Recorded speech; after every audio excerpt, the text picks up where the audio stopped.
Να σας χαιρετήσουμε κυρίες και κύριοι και καλό σας μεσημέρι. Καλή εβδομάδα, είναι η εκπομπή Παρεμβάσεις από το Star Βορείο Ελλάδος. Να υπογραμμίσουμε φυσικά ότι πολλά θέματα τρέχουν, θέματα που αφορούν και την τοπική αλλά κυρίως την πανελλαδική και θα έλεγα και την παγκόσμια επικαιρότητα. Θα έχουμε 3 ενότητες στη σημερινή εκπομπή και θεωρώ πάρα πολύ σημαντικό το ότι είχαμε ιδιαίτερα μεγάλη συμμετοχή και στις διαδικασίες του ΠΑΣΟΚ Κίνημα Αλλαγής, οι οποίες πραγματοποιήθηκαν, εκλογή συνέδρων. Το ΠΑΣΟΚ ζει σε ρυθμού συνεδρίου με προβλήματα, αλλά παρόλα αυτά και με αισιοδοξία για το πώς θα οδηγηθούν τα πράγματα. Εκλεγμένος σύνεδρος και μάλιστα σε πολύ υψηλή θέση, στις πρώτες θέσεις στον Δήμο της Δράμας, ο Στέργιος ο Κωνσταντίνου, είναι δικηγόρος και σύνεδρος πλέον του ΠΑΣΟΚ. Να το χαιρετήσουμε. Κύριε Κωνσταντίνου. Καλή σας ημέρα. Ευχαριστώ πολύ για την πρόσκληση και εύχομαι να έχουμε μια έτσι παραγωγική συζήτηση και χρήσιμη για τους τηλεθεατές σας. Λόγω του ότι ασχολείσαι, Στέργιο Κωνσταντίνου, με την προστασία προσωπικών δεδομένων, τεχνητή νοημοσύνη, κυβερνοασφάλεια, τα προσωπικά δεδομένα, που είναι ένα πολύ ελκυστικό, θα έλεγα, θέμα συζήτησης, στο τέλος θα πούμε για κάποια πράγματα γι' αυτό. Ας ξεκινήσουμε όμως με τα ισοκομματικά σας. Από μικρός στο ΠΑΣΟΚ, πρέπει να πούμε, πολύ νέος άνθρωπος, αλλά πολλά χρόνια στο ΠΑΣΟΚ. Πώς είδες τη χθεσινή διαδικασία εκλογής συνέδρων? Καταρχάς, είχε πάρα πολύ ενδιαφέρον γιατί ενώ υπήρχε μία συζήτηση περιραίουσα που εν πάση περιπτώσει δημιουργούσε μια ανησυχία ως προς την προσέλευση του κόσμου, το ΠΑΣΟΚ έδειξε και στη Δράμα ότι είναι από άλλου είδους μέταλλο, ότι δεν πτωείται, και έδειξε ότι ο κόσμος έχει μια αγωνία και μια ανάγκη να εκφράσει και να εκφραστεί στις εσωτερικές διαδικασίες το κάτι διαφορετικό. Αυτό δηλαδή που ο κόσμος θέλει να ακούσει για να προχωρήσει στα επόμενα βήματα στο πλαίσιο της πολιτικής αλλαγής που έχει θέσει και ο πρόεδρος του κόμματος σαν πρόταγμα. Μεγάλη συμμετοχή και πανελλαδικά, 150.000 είπαν στο ΠΑΣΟΚ. Περί των 150.000, και θεωρώ ότι δείχνει ουσιαστικά ότι όχι μόνο στον τόπο μας αλλά και σε όλες τις περιφερειακές ενότητες ο κόσμος έχει ένα προβληματισμό και θέλει αγωνιά για το πώς επικοινωνούμε τις ιδέες μας και το όραμά μας και το πώς αυτό θα φτάσει σε μεγαλύτερο φάσμα κόσμου, έτσι ώστε να υπάρχει και να αντικατοπτρίζεται και την επόμενη μέρα στις εκλογικές διαδικασίες. Αρκετοί υποψήφοι, πρέπει να πούμε, και στον Δήμο της Δράμας και στους περιφερειακούς δήμους. Εδώ τώρα προκλήθηκε ένα ερώτημα. Για ποιο λόγο ένας ψήφος? Σε κάθε συνέδριο η έκφραση του κόσμου αποτυπώνεται με έναν σταυρό. Γιατί η λογική του συνεδρίου και ο ρόλος του συνέδρου είναι ποιος? Να εκφράσει τη βάση των μελών της κάθε νομαρχιακής οργάνωσης στα εσωτερικά του κόμματος. Δηλαδή ο ρόλος του συνέδρου ποιος είναι? Δεν είναι να εκφράζει το κόμμα εξωτερικά, αλλά εκφράζει το κόμμα εσωτερικά στις εσωτερικές διαδικασίες και εκφράζει την άποψη των μελών. Στο πλαίσιο αυτό λοιπόν κρίνεται και έχει και μία βάση ότι βάση του καταστατικού πρέπει να υπάρχει το κάθε μέρος να εκφράζει έναν άνθρωπο που αποτυπώνει τις ιδέες του. Νέοι συμμετείχαν, κύριε Κωνσταντίνου, όπως, σαν εσάς, νέοι άνθρωποι, ηλικιακά? Συμμετείχαν και νεότεροι από μένα, παιδιά που ήταν μεταξύ 20 με 30 ετών. Υπάρχει βέβαια και μια σχετική ενίσχυση, μια κατεύθυνση τέτοια του κόμματος με το καταστατικό που δίνει μια ποσόστοση της τάξης του 10% για μέλη που ενδιαφέρονται να είναι υποψήφιοι σύνεδροι. Ήρθαν πάρα πολλά παιδιά. Δίνεται και στις γυναίκες και στους νέους. Ακριβώς. Στις γυναίκες ήταν το 1/3. Στο άλλο φύλλο καλύτερα, αν και εδώ είναι. Ακριβώς. Και 10% στους νέους κάτω των 35. Ήρθανε νέα παιδιά, όχι όσα νέα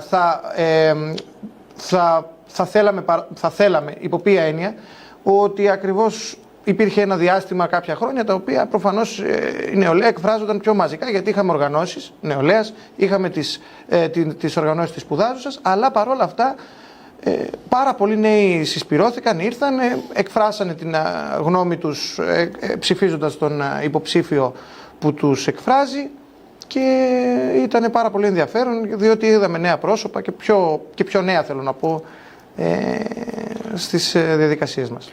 Πάντως η όρεξη δεν χάνεται στο Πασόκ, αν και οι δημοσκοπήσεις δεν δείχνουν καλά πράγματα.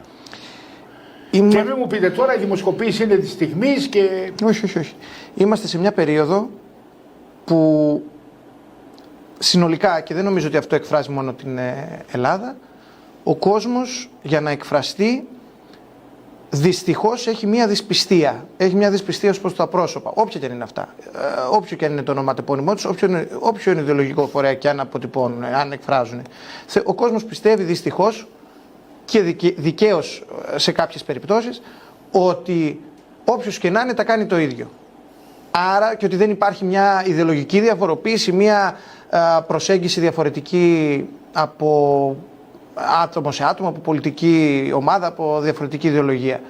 Και δυστυχώς αυτό σήμερα που είναι μια εποχή η οποία έχει πάρα πολλές αλλαγές, που δημιουργεί ανασφάλεια, δεν κάνει τον κόσμο, δεν του δίνει την άνεση να εκφραστεί ή να πιστέψει σε διαφορετικές ιδέες. Ψάχνει τις κορώνες, την είδηση, βέβαια σε αυτό έχει παίξει και κομβικό ρόλο, έχουν παίξει τα social media, ψάχνουν το θόρυβο.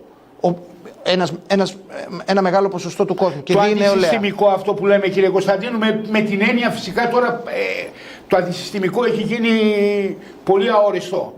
Ότι πρέπει να μείνεις πολύ καθώς πρέπει και στον τρόπο που εκφράζεσαι και να τα λες και χύμα και τσουβαλάτα και να ρίχνεις και μερικά γαλλικά ενάντια στο σύστημα. Θα σας πω, το αντισυστημικό, πώς το ορίζω εγώ προσωπικά, πώς το αντιλαμβάνομαι. Αν τώρα ξεκινήσω και σας μιλάω αγοραία ή αγενός ή στον ενικό, αυτό δεν με καθιστά αντισυστημικό, με καθιστά αγενή. Ωραία. Αντισυστημικό είναι να μπορέσω να έχω τη διάθεση, μελετημένα, υπολογισμένα, κοστολογημένα, να συγκρουστώ με συγκεκριμένα συμφέροντα. Και όταν λέμε συμφέροντα, δεν το λέμε θεωρητικά κτλ. Τα συμφέροντα σε κάθε κράτος της Ευρωπαϊκής Ένωσης και στην Ελλάδα, όταν λέμε συμφέροντα, μιλάμε για κάτι συγκεκριμένο. Παραδείγματος χάρη, ένα συμφέρον, καρτέλ. Ξέρουμε περί τίνος πρόκειται, ξέρουμε πώς επηρεάζει τη ζωή μας. Αυτό είναι μια σύγκρουση. Εκεί είναι, ο αντισυστημισμός εκεί εδράζεται. Στο ότι πρέπει να συγκρουστώ με αυτές τις δυνάμεις και φυσικά να έχω και κάποιο κόστος. Αντίστοιχα και σε άλλες περιπτώσεις. Αυτό είναι το, αν μπορούμε να πούμε, αντισυστημικό, και εγώ έτσι το τοποθετώ. Το να κάθομαι μέσα στο κοινοβούλιο και να το κάνω λες και είναι καφενείο, για μένα αυτό δεν είναι αντισυστημισμός, είναι αντιθεσμική συμπεριφορά, η οποία, προσέξτε, έχει και πολύ, κατά τη γνώμη μου, επικίνδυνες απολύξεις. Δηλαδή, στο παρελθόν, αν και περάσαμε θεωρητικά το ρουβίκονα της ακροδεξιάς, η οποία μέσω της Χρυσής Αυγής εκφράζονταν εντόνως, θεωρούμε ότι πλέον, επειδή έχει ξεπεραστεί, μπορούμε να επιτρέπουμε σε άλλες αντιθεσμικές φωνές από άλλο ιδεολογικό φάσμα. Εννοείται η κυρία Κωνσταντοπούλου, ας πούμε. Κατά τη γνώμη μου, κατά την προσωπική μου γνώμη, ναι. Έτσι. Δηλαδή δεν θεωρώ ότι μπορούμε να διακινδυνεύουμε τη θεσμικότητα που το μπήκε και ο Φρούρακος, πρέπει να πούμε, προχθές στη Βουλή και με τη Χρυσή Αυγή έμπαινε συχνά. Δυστυχώς βλέπουμε πράγματα τα οποία. Και για να γυρίσω στην αρχή της εξήγησής μου, για μένα αυτό δεν είναι αντισυστημισμός. Αντισυστημισμός επί της ουσίας είναι πώς θα συγκρουστώ με συμφέροντα λίγων προς το συμφέρον των πολλών. Ξέρω, μπορεί να ακούγεται εν μέρει λαϊκιστικό ο τρόπος που το εκφράζω, αλλά κατά τη γνώμη μου αυτό είναι αντισυστημισμός. Πώς θα συγκρουστώ για ένα καλύτερο, γιατί έχω κάτι άλλο διαφορετικό στο πρόγραμμά μου. Και εκεί νομίζω ότι εκεί αυτό είναι και το απαιτούμενο, έτσι ώστε ο κόσμος να συσπηρωθεί γύρω από ένα πολιτικό μήνυμα, από ένα πολιτικό πρόταγμα. Μάλιστα, όλα αυτά είχαμε την διαγραφή από την κοινοβουλευτική ομάδα του κυρίου Οδυσσέα Κωνσταντινόπουλου, πρέπει να πούμε. Προξένησε ιδιαίτερη εντύπωση το fast track των διαδικασιών, κύριε Κωνσταντίνου, και με το ότι εκφράστηκε ένας βουλευτής, αντιπρόεδρος Βουλής, παλιός κοινοβουλευτικός, και εξέφρασε λίγο αμφισβήτηση στο αν υπάρχει προοπτική σε αυτό που γίνεται στο Πασόκ. Μπαμ θα λέγαμε, καρατομήθηκε από την κοινοβουλευτική ομάδα, παραιτήθηκε και από βουλευτής ή παραιτείται από βουλευτής. Θα ήθελα ένα σχόλιο δικό σας. Καταρχάς, σίγουρα οι διαγραφές συντρόφων σε κάθε περίπτωση δεν είναι κάτι το ευχάριστο. Οι λόγοι, εν πάση περιπτώσει, που ο πρόεδρος και η ΕΔΕΚΑΠ, εν πάση περιπτώσει, θα προχωρήσει στις αντίστοιχες ενέργειες, έχουν εκφραστεί από το γραφείο τύπου. Εν γέννη, εγώ δεν θεωρώ ότι αυτά ακριβώς είναι ζητήματα τα οποία πρέπει να συζητηθούν εσωτερικά. Δηλαδή, είμαι πολύ της λογικής θα ενίκω μη ενδύμω. Και είναι δυσάρεστο σε κάθε περίπτωση, ενώ έχουμε προβλήματα τα οποία αφορούν την πλειοψηφία της κοινωνίας, σε ό,τι αφορά τουλάχιστον το θέμα του ΠΑΣΟΚ, να μπαίνουμε σε τέτοιες συζητήσεις και να αποκτά μεγάλο χρόνο στη δημόσια συζήτηση. Όλοι μας κρινόμαστε, ο πρόεδρος και η κοινοβουλευτική ομάδα κρίνεται, ο Οδυσσέας ο Κωνσταντινόπουλος αντίστοιχα κρίνεται από την κοινή γνώμη. Πιστεύω ότι αυτό είναι ένα ζήτημα το οποίο θα συζητηθεί και πρέπει να συζητηθεί στο συνέδριο, και από εκεί και πέρα πιστεύω ότι σε ό,τι αφορά το δημόσιο βήμα η αφοσίωση πρέπει να δοθεί στο πώς μπορούμε να αντιμετωπίσουμε τα προβλήματα της καθημερινότητας. Λέτε δηλαδή ότι ο κύριος Κωνσταντινόπουλος ίσως βιάστηκε, αυτό κατάλαβα? Όχι. Τον αντίον. Λέω ότι το ζήτημα της διαγραφής του κυρίου Κωνσταντινόπουλου είναι κάτι το οποίο δεν πρέπει να αφορά, κατά τη γνώμη μου, το δημόσιο λόγο, και είναι κάτι το οποίο πρέπει να συζητηθεί εντός του κόμματος και στο πλαίσιο των εσωτερικών μας διαδικασιών, όπως είναι και το συνέδριο, το οποίο είναι η κορυφαία εσωτερική διαδικασία μας, και εκεί πέρα μπορεί να γίνει μια συζήτηση από αντίστοιχα τα μέλη του συνέδρου που ενδεχομένως να θέλουν να το συζητήσουν ενώπιον του Πρόεδρου. Βλέπετε μια εσωστρέφεια να διαμορφώνεται, κύριε Κωνσταντίνου, στο εσωτερικό σας? Δηλαδή, εδώ και κάποιο καιρό, για τις δημοσκοπήσεις, για το αν θα συνεργαστεί με το ΣΥΡΙΖΑ ή με την αριστερά ή με τη Νέα Δημοκρατία, για το αν ποιο θα πρέπει να είναι το πρόταγμα του ΠΑΣΟΚ, γενικά γίνεται μια κουβέντα που δεν είναι κριτική στην κυβερνητική πολιτική, αλλά είναι, θα έλεγα, κριτική στην τακτική του ΠΑΣΟΚ. Πράγματι, και φυσικά και θα υπάρξει μια κριτική, γιατί όταν ένα κόμμα είναι δημοκρατικό, οι αρχές του, οι δημοκρατικές, έχουν ως βασική επιταγή, και αυτό διαμόρφωσε πολλά στελέχη, το πώς θα κάνουμε κριτική. Πολλές φορές υπάρχει και μια κριτική και ένας προβληματισμός, ο οποίος εκφράζεται και θα εκφράζεται και έχει και μια λογική να εκφράζεται. Κατά τη γνώμη μου, ωστόσο, ενδεχομένως να πρέπει, τουλάχιστον τώρα που ακριβώς υπάρχουν διεθνείς συνθήκες που θα αλλάξουν την καθημερινότητα, ή εν πάση περιπτώσει κινδυνεύει να αλλάξει η καθημερινότητα όλων μας, εσωτερικά θεσμικά σκάνδαλα όπως είναι αυτό των υποκλοπών, όπως είναι αυτό του ΟΠΚΠ και άλλα, τα οποία επηρεάζουν και θα επηρεάζουν σημαντικά και την καθημερινότητά μας. Θεωρώ ότι, κατά τη γνώμη μου, η κριτική πρέπει να στοχεύσει εκεί, και αντίστοιχα η έκφραση γνώμης, κάτι που το ΠΑΣΟΚ έχει καθιερώσει στο ελληνικό πολιτικό σύστημα εντός των κομμάτων, να γίνει εντός των εσωτερικών μας διαδικασιών, όπως είναι εντός των ΟΕΣ μας, εντός των διαδικασιών της ΟΕΣ, εντός του συνεδρίου, που είναι και η κορυφαία διαδικασία του κόμματος. Έχουμε μια δήλωση εχθές του Γεωργιού Παπανδρέου, του γνωστού ως ΓΑΠ. Το ΠΑΣΟΚ μεγαλούργησε όταν εξέφρασε την αλλαγή, είπε, εννοώντας ότι θέλει και ένα μήνυμα μονολεκτικό και συνοπτικό για το όραμα, ας πούμε, του κινήματος, κύριε Κωνσταντίνο. Ο πρώην Πρωθυπουργός, κύριος Γιώργος Παπανδρέου, έτσι όπως μου το εκφράσετε, δεν είχε τύχει να τα ακούσω, οπότε αν κάτι δεν κατάλαβα καλά, με συγχωρείτε. Αυτό που λέει είναι κάτι το οποίο και εγώ προσωπικά συμφωνώ. Τι εννοώ? Το ΠΑΣΟΚ, στα χρόνια που πολλοί εκ των ακροατών μάλλον τα έχουν βιώσει, όχι περισσότερο, σίγουρα τα έχουν βιώσει, εγώ δεν τα πρόλαβα, ας πούμε, εξέφραζε ένα πράγμα. Όταν κάποιος σας έλεγε αυτός είναι ΠΑΣΟΚ, αλλαγή, με μια κουβέντα. Έτσι. Αν θέλετε τη γνώμη μου, πρέπει. Και Ανδρέας, βέβαια, εντάξει, χαρισματική φυσιογνωμία, αλλά σε κάθε περίπτωση, σε ό,τι αφορούσε τη συλλογικότητα, αυτό που εξέφραζε ήταν αλλαγή, με μια κουβέντα. Νομίζω ότι σήμερα πρέπει να βρούμε κι εμείς, σαν γενιά και σαν εποχή, έτσι, τον τρόπο να επικοινωνήσουμε το πρόγραμμά μας, τις ιδέες μας, τα πιστεύω μας, σε μια κουβέντα. Όταν δηλαδή ο μέσος ψηφοφόρος σκέφτεται το ΠΑΣΟΚ, να σκέφτεται ποια είναι αυτή η κουβέντα η οποία το εκφράζει. Δυστυχώς, και σε αυτό δεν φταίει η διοίκηση, είναι μια συνήθεια η οποία προφανώς είναι επόμενη λόγω της μεγάλης ιστορίας του ΠΑΣΟΚ.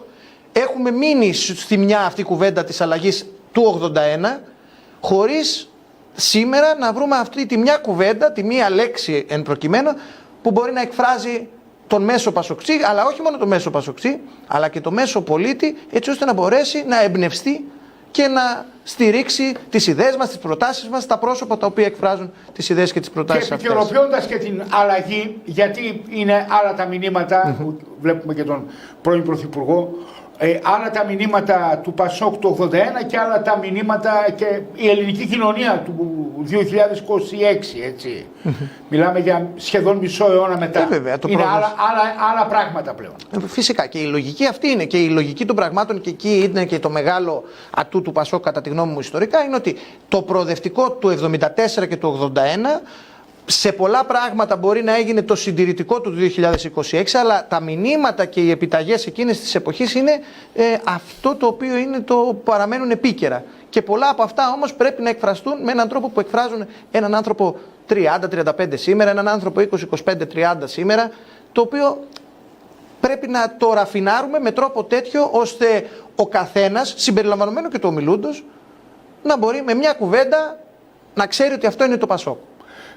Το Πασόκ να ξανασυγκινήσει, θα λέγαμε λοιπόν, Στέργιο. Να συγκινεί το Πασόκ, δυστυχώς ή ευτυχώς πάντοτε θα συγκινεί και θα εμπνέει. Και η ιστορία του, το θέμα είναι ότι να εμπνεύσει ξανά το πρόγραμμά του με τρόπο τέτοιο που μπορεί να συνεπάρει ένα λαό ο οποίος σήμερα φαίνεται ότι περιμένει κάτι για να προχωρήσει προς τα μπρος. Σε ρυθμούς λοιπόν συνεδρίου του Πασόκ, δεν ξέρουμε αν έχουμε και τη δυνατότητα να βρούμε και πλάνα από τη διαδικασία, πώς ψηφίζανε εδώ στη Δράμα για εκλογή συνέδρων κλπ. Υπήρχε μεγάλη συμμετοχή, όπως αναφέραμε κυρίες και κύριοι, και τώρα συνέδριο, Στέργιο. Ποια είναι τα προτάγματα αυτού του συνεδρίου? Καταρχάς το πρώτο και το βασικότερο είναι να μπορέσει να αναδειχθεί η Κεντρική Πολιτική Επιτροπή, η οποία θα οργανώσει το κόμμα στις εκλογές που έρχονται, όποτε και αυτές γίνουν.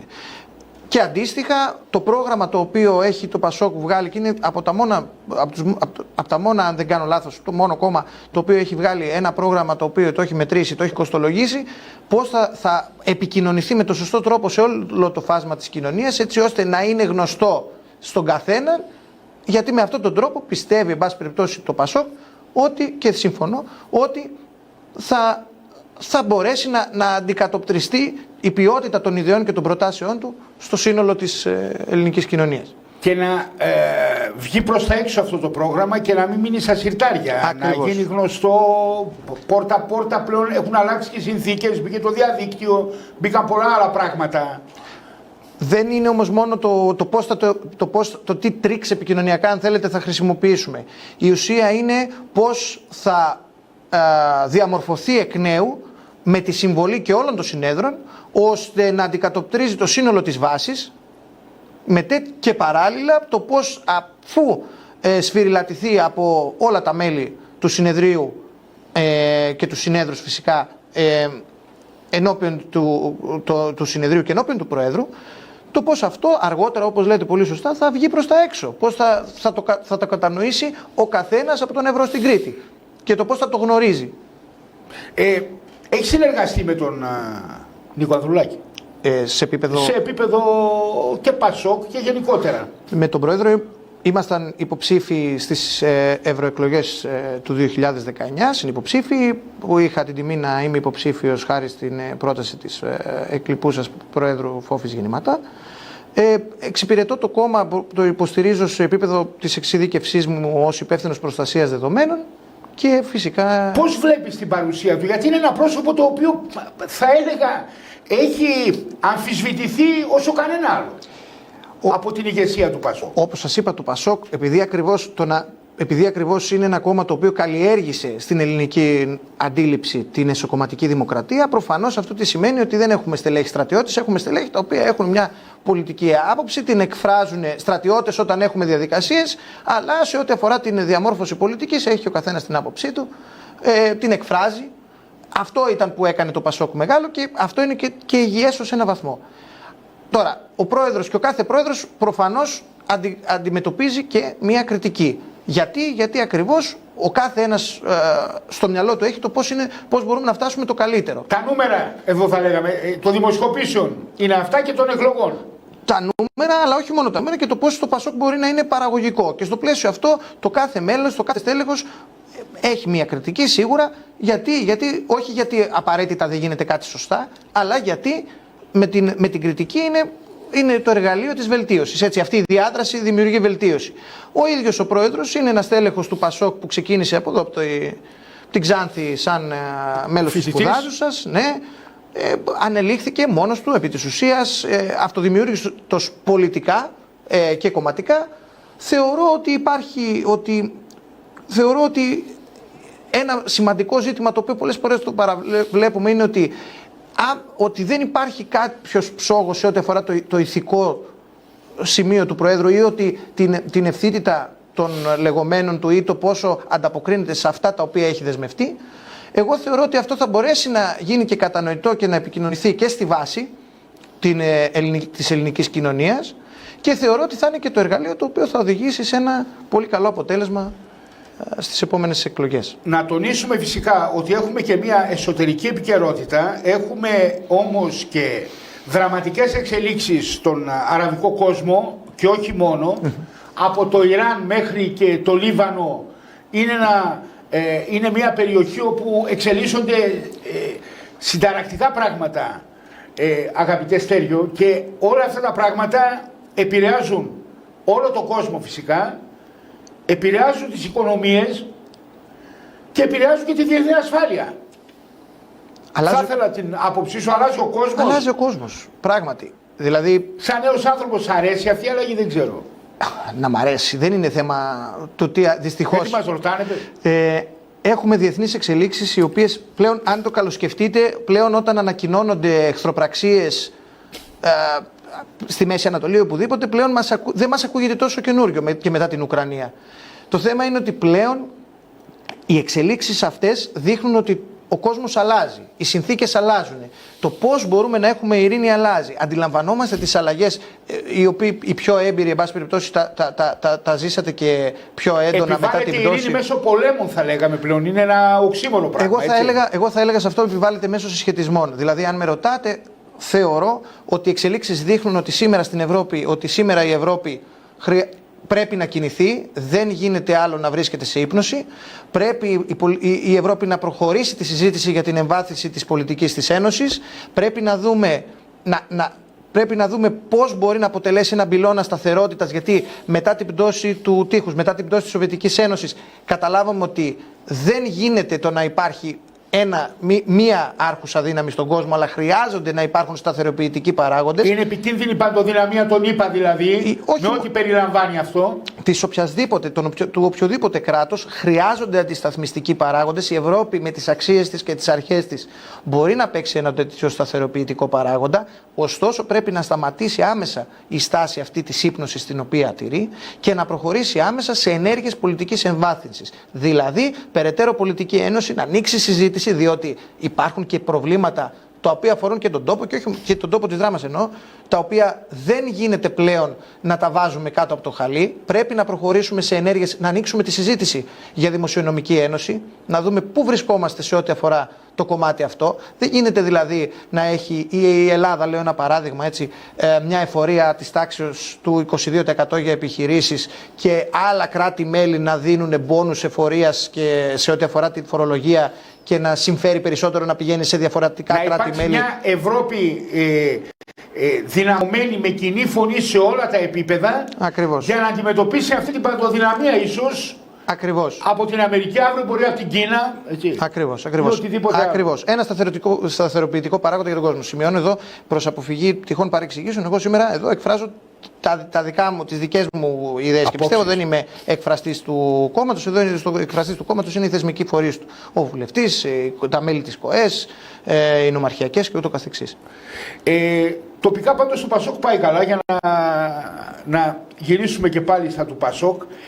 Πέστε μου και κάτι ακόμη, ακρίβεια. Το υπαριθμό είναι ένα πρόβλημα. Συνδυάζεται με την προηγούμενη κουβέντα μας. Δηλαδή το θέμα είναι ότι έχουμε εξελίξεις οι οποίες αμέσως μεταφέρονται. Είχαμε και πριν το Ιράν, πρέπει να πω. Ακρίβεια πάντως. Από την Ουκρανία, ακόμα και πιο πίσω. Το θέμα όμως ποιο είναι της ακρίβειας, το βασικό πρόβλημα της ακρίβειας είναι η βούληση κερδοφορίας.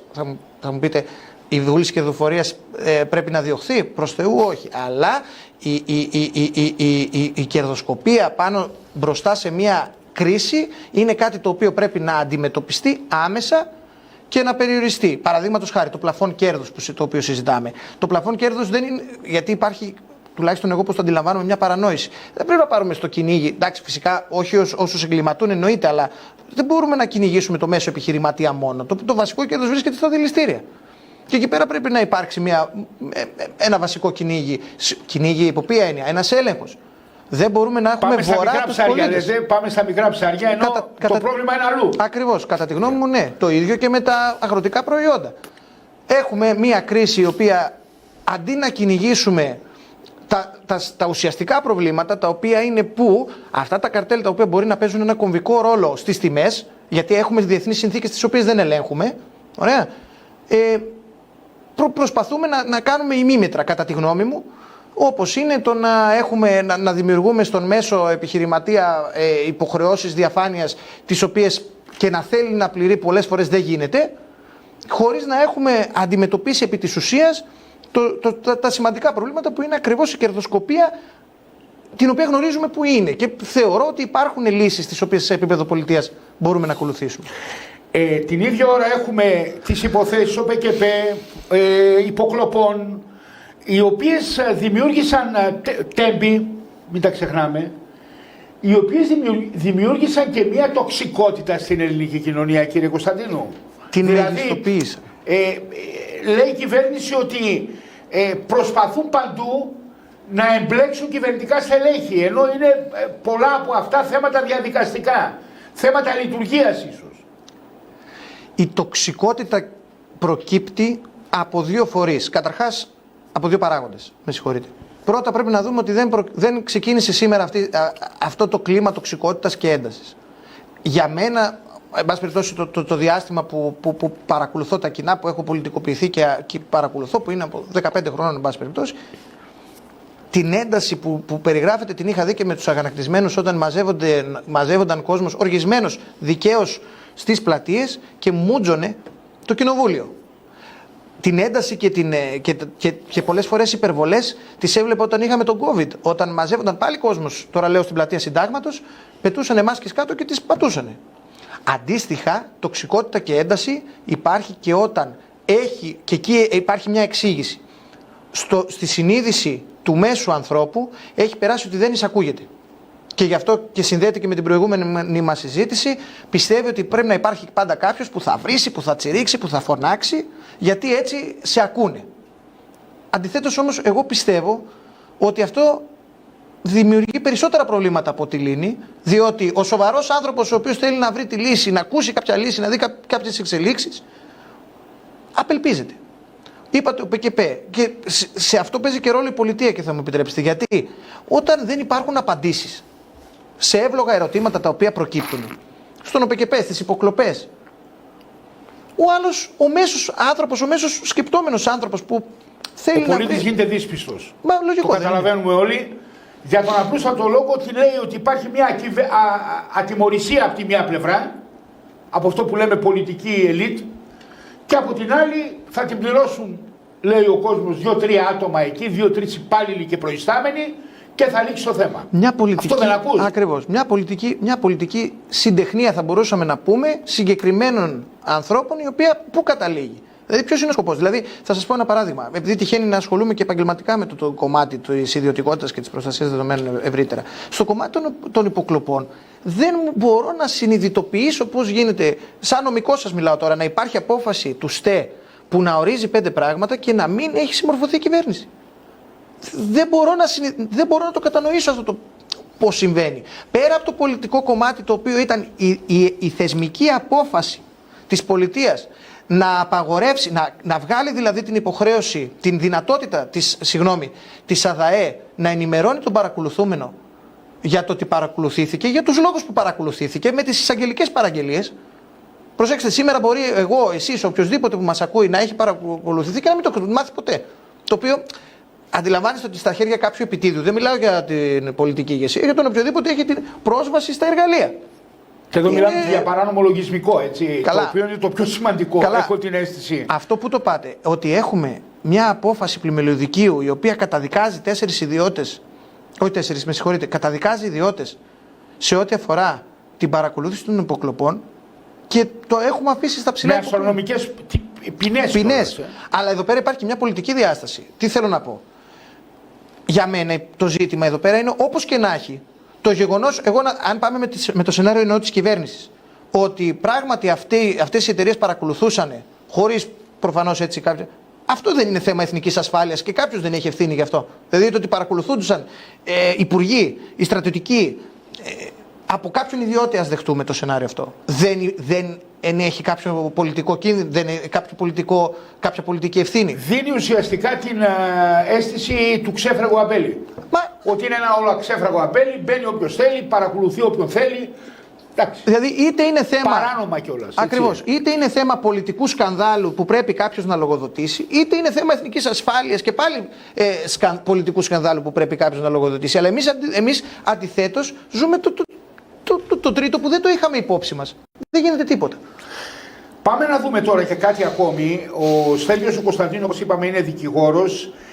Είναι πιστοποιημένος επαγγελματίας προστασίας δεδομένων και ασχολείται με το δίκαιο προστασίας προσωπικών δεδομένων, το δίκαιο τεχνολογίας και τη διανοητική ιδιοκτησία. Κύριε Κωνσταντίνου, ιδιαίτερη τομής πρέπει να πω. Και θα ήθελα έτσι να μου πείτε την άποψή σας, γιατί γίνεται μεγάλη κουβέντα και για την προστασία προσωπικών δεδομένων και για την τεχνητή νοημοσύνη και για την κυβερνοασφάλεια και τα προσωπικά δεδομένα. Όλα και τα τρία θέματα τα οποία θέσατε είναι θέματα τα οποία έχει την χάνει να μου αρέσουν και σε προσωπικό επίπεδο σαν χόμπι εννοώ, και έχω και την τύχη να τα ακολουθώ επαγγελματικά. Τώρα, σε ό,τι αφορά την προστασία δεδομένων, δυστυχώς ή ευτυχώς η κοινωνική επαγρύπνηση, ας πούμε, ιδιαίτερα στην Ελλάδα στα θέματα αυτά είναι σχετικά χαμηλή. Αντιθέτως όμως έχουμε την τύχη Έλληνες επαγγελματίες του αντικειμένου σε όλη την Ευρώπη που να μεσουρανούν. Έχουμε από τους καλύτερους επαγγελματίες σε όλη την Ευρώπη, άτομα που υπηρετούν στην Ευρωπαϊκή Ένωση και όχι μόνο σε ιδιωτικές εταιρείες και είναι εξαιρετικοί στο αντικείμενό τους. Στα προσωπικά δεδομένα. Μάλιστα. Και στην κυβερνοασφάλεια ή τεχνική αντίστοιχα. Μιλάμε δηλαδή για ένα αντικείμενο το οποίο αποτελεί ένα θεμελιώδες δικαίωμα και δεν είναι άσχετο. Δηλαδή, όπως βλέπετε, τα ζητήματα που συζητούμε, ας πούμε, για τις παρακολουθήσεις κτλ. Φορούν το δικαίωμα στην ιδιωτικότητα και το δικαίωμα στην προστασία προσωπικών δεδομένων. Άρα είναι πολύ σημαντικό. Ωστόσο, εδώ έρχεται και ένα μεγάλο ζήτημα το οποίο έχει αποκτήσει μεγάλη χρήση, έτσι, ευρέως διαδεδομένη χρήση, η τεχνητή νοημοσύνη. Η οποία, πέρα από τις νομικές προκλήσεις που δημιουργεί, πέρα από τις πρακτικές αλλαγές που φέρνει στον κόσμο, έχει και πολιτικές απολύξεις. Έτσι. Δηλαδή, για μένα, στην εποχή της τέταρτης βιομηχανικής επανάστασης, πρέπει ο καθένας να πει την άποψή του και να πάρει θέση σε θέματα όπως το τι μπορεί να γίνει πλέον με αυτή την τεχνολογία, τα όρια αλλά και την προστασία. Την προστασία των υπαλλήλων. Γνωρίζετε σίγουρα ότι σήμερα και ιδιαίτερα στην Ελλάδα από πολλές εταιρείες απολύεται μεγάλος αριθμός ανθρώπων, γιατί πολλές εταιρείες, κυρίως μεγάλες και σιγά σιγά πηγαίνει προς τα κάτω, αξιοποιούν μοντέλα τεχνητής νοημοσύνης και προσπαθούν με αυτόν τον τρόπο να αντικαταστήσουν ανθρώπους. Θα γίνει, δεν θα γίνει, αλλά χρειάζεται σήμερα, τώρα, χτες, να υπάρξει μια πρόνοια ως προς το κομμάτι αυτό και κάποιος έλεγχος. Τι θα γίνει με τα data center, τι θα γίνει με τα resources, με τους πόρους που χρειάζονται όλα αυτά τα data center για να τα διατηρήσουμε. Έχουμε θέσει ένα στόχο να είμαστε ένα περιφερειακό data center και καλώς το πράξαμε. Χρειάζεται όμως και ένα σαφές και σωστό σχέδιο σε ό,τι αφορά το πώς θα γίνει η διαχείριση των πόρων, έτσι ώστε να μπορούμε να τα υποστηρίξουμε. Παράλληλα, επειδή έχουμε βάλει μπροστά πολλά έργα τεχνολογίας και το πώς μπορούν αυτά να αξιοποιηθούν, πρέπει να έχουμε μπροστά σαν προτεραιότητα το πώς διαφυλάσσουμε δικαιώματα και ελευθερίες των φυσικών προσώπων. Παραδείγματος χάρη, χαρακτηριστικό παράδειγμα, κάμερες που χρησιμοποιούνται σε δρόμους και χρησιμοποιούνται για την επιβολή προστήμων. Το είδα σε μια ανάρτησή σου και με προξένησε εντύπωση και κάνεις λόγο για νομικό κενό. Από όσο κατάλαβα. Υπήρχε όταν ανακοινώθηκαν οι κάμερες στους δρόμους, μάλιστα για στο πλαίσιο επιβολής προστήμων υπήρχε ένα κενό, το οποίο αφορούσε κάμερες σε δημοσίους χώρους μπορούσε να εγκαθιστά μόνο εθνικές αρχές, είτε η αστυνομία, πυροσβεστική, όχι μόνο σε δρόμους, σε δημόσιο χώρο. Αστυνομία, πυροσβεστική, λιμενικό δηλαδή. Ωραία. Αυτό άλλαξε πλέον με καινούριο νόμο. Και πλέον μπορεί και η δημοτική αρχή σε πεζοδρόμους. Τοπική αυτοδιοίκηση και η περιφερειακή αυτοδιοίκηση. Όχι, η τοπική. Μόνο η τοπική, αν δεν κάνω λάθος. Με μία επιφύλαξη. Μαθαίνουμε τώρα πράγματα. Ναι. Έχει όμως υπό ποια έννοια ότι με μία επιφύλαξη το θέμα της περιφερειακής, αλλά σε κάθε περίπτωση σε πεζοδρόμους και υπό συγκεκριμένες προϋποθέσεις. Και πάλι τα πρόστιμα θα επιβάλλονται από την τροχέα. Δηλαδή θα πρέπει να υπάρχει πρόνοια σε ό,τι αφορά να έχει γίνει μια μελέτη εκτίμησης αντικτύπου προστασίας δεδομένων πριν την εγκατάσταση του συστήματος, να έχουν γίνει τα απαραίτητα συμφωνητικά με την αστυνομία και τις δημοτικές αρχές. Εν πάση περιπτώσει, έχει θεσμοθετηθεί. Καλά κάνετε και το λέτε αυτό, γιατί ο πολλής κόσμος το γνωρίζετε πολύ καλά. Λέει γιατί δεν μπαίνουν κάμερες παντού. Δεν είναι τόσο εύκολο και δεν είναι και τόσο απαραίτητο πολλές φορές. Έτσι. Ξέρετε, συνήθως το μεγαλύτερο επιχείρημα κάποιου που θέλει να περιορίσει την ελευθερία είναι η έλλειψη ασφάλειας. Και πράγματι υπάρχουν συνθήκες που πολλές φορές ο κόσμος νιώθει ανασφάλεια. Ωστόσο, το σημαντικό είναι όχι να πούμε μην ή βάλε κάμερες ή μη βάζεις, αλλά αν βάλεις κάμερες, υπό ποιο πλαίσιο θα το βάζεις και ποιες είναι οι ασφάλειες που μπορούν να διασφαλίσουν από πλευράς του πολίτη ότι έχει ένα επίπεδο ιδιωτικότητας. Έτσι. Διαφορετικά θα είμαστε σε ένα επιτηρούμενο κράτος. Για πες μου κάτι ακόμη, Στέργιο, να πούμε ότι είσαι ιδρυτής ενός δικηγορικού γραφείου Στέργιος Κωνσταντίνου και συνεργάτες στην Αθήνα. Μάλιστα. Να τονίσουμε επίσης ότι διακρίθηκες σε διαγωνισμό στους 20 κορυφαίους δικηγόρους κάτω των 40 ετών και αυτό είναι επίσης τιμητικό. Εμείς τα διαβάσαμε και τα αναφέρουμε απλά. Και εδώ διαβάζω και για διανοητική ιδιοκτησία. Τι είναι ακριβώς αυτό? Διανοητική ιδιοκτησία είναι τα πνευματικά δικαιώματα. Μπράβο, και η βιομηχανική ιδιοκτησία. Όπου βιομηχανική ιδιοκτησία είναι πατέντες, σήματα, σχέδια, πώς τα κατοχυρώνουμε όλα αυτά. Όταν αυτά τα δύο τέμνονται, το λέμε διανοητική ιδιοκτησία.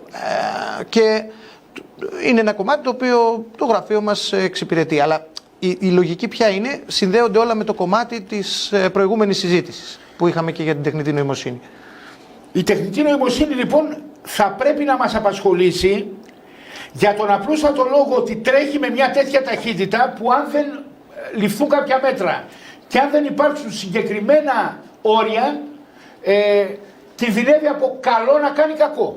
Να κάνει κακό και σε ποιους? Δηλαδή, ιστορικά, κάθε βιομηχανική επανάσταση αλλάζει το landscape στο φάσμα της εργασίας. Θα καταργήσει επαγγελματίες, θα καταργήσει. Ακριβώς. Και δικαιώματα ίσως. Δικαιώματα στο πλαίσιο το οποίο δεν ελεγχθεί. Σκεφτείτε το εξής. Εσείς θα το έχετε παρατηρήσει και σίγουρα περισσότερο.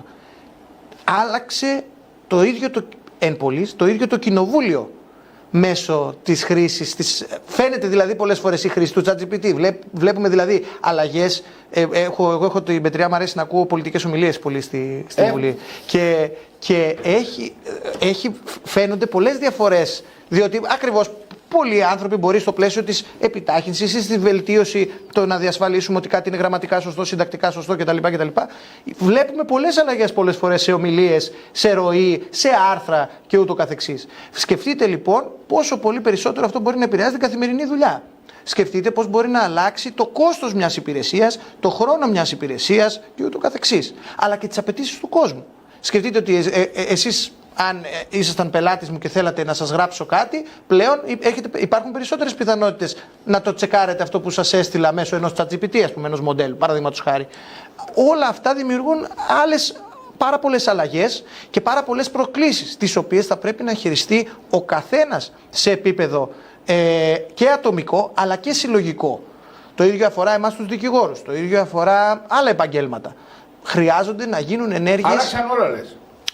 Αλλάζουν όλα. Και χρειάζεται να ξεκαθαρίσουμε το πού βρίσκεται ο καθένας, να επαναπροσδιορίσουμε το πού βρίσκεται ο καθένας στο πλαίσιο των αλλαγών αυτών.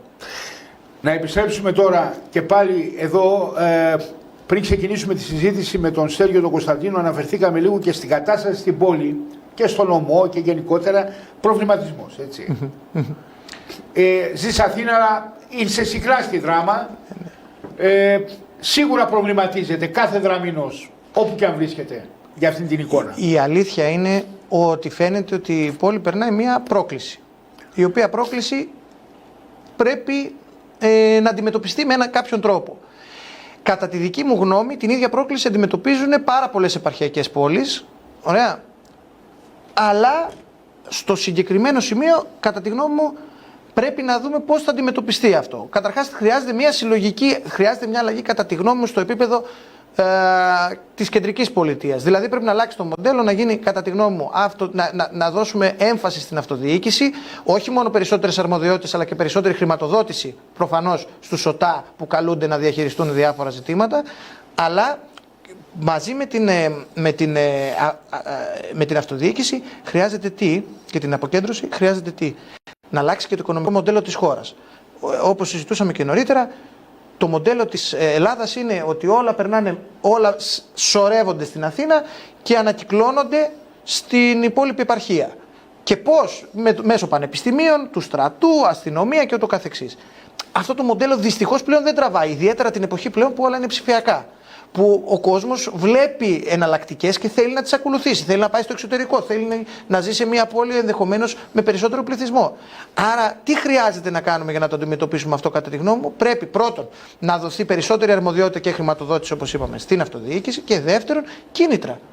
Κίνητρα σε επιχειρήσεις να χρησιμοποιούν μοντέλα όπως είναι η τηλεργασία ή να αλλάζουν τις έδρες τους. Ενδεχομένως αυτό να αφορά και τα υπουργεία. Καινοτόμος παντούς. Δύο λόγια κλείνοντας και για το συνέδριο, κάτι που θα ήθελες να προσθέσεις? Σε ό,τι αφορά το συνέδριο, καταρχάς... Εγώ Πασόκ είμαι, θα μου πεις. Και σας ευχαριστώ για το βήμα που μου δώσετε. Θα ήθελα να ευχαριστήσω όλους όσους συμμετείχανε, όχι μόνο στη δράμα αλλά και σε όλο τον νομό, αλλά και επιπλέον να ευχαριστήσω και όσους με τίμησαν με τη στήριξή τους, γιατί όπως είπατε ακριβώς, η σταυροδοσία ήταν μονοσταυρία.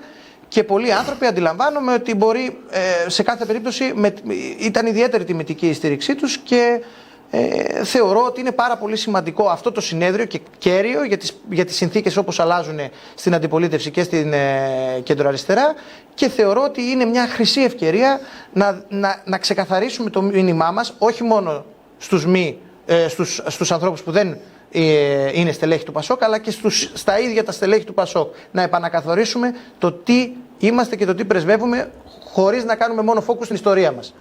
Να είσαι καλά. Να είστε καλά, ευχαριστώ πολύ για την πρόσκληση. Είχαμε τη χαρά να συνομιλήσουμε.